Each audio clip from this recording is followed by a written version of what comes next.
গরিবের শীতকাল। সেই ভোর 4টে উঠেছি, তাও কাজ ফুরোচ্ছে না। কাজের বাড়ি যেতে হবে, বেলা হয়ে গেলে দিদি আবার বকাবকি করবে।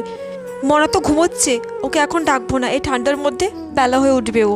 আমি তো ঘরের সব কাজ করে রেখেছি, ওর জন্য রুটি আলু ভাজাও করে রেখেছি। খুব ঠান্ডা পড়ছে, যতই হোক আমাকে কাজের বাড়ি যেতেই হবে।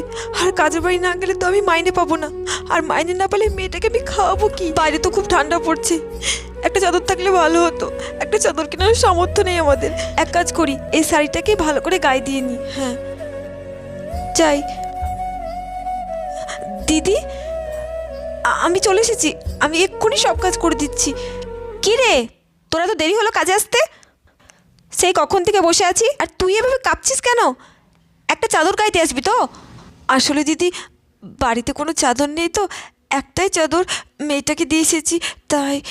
ও কিছু হবে না, আমি এক্ষুনি সব কাজ করে দিচ্ছি। Part 2 coming soon, please subscribe করে যেও।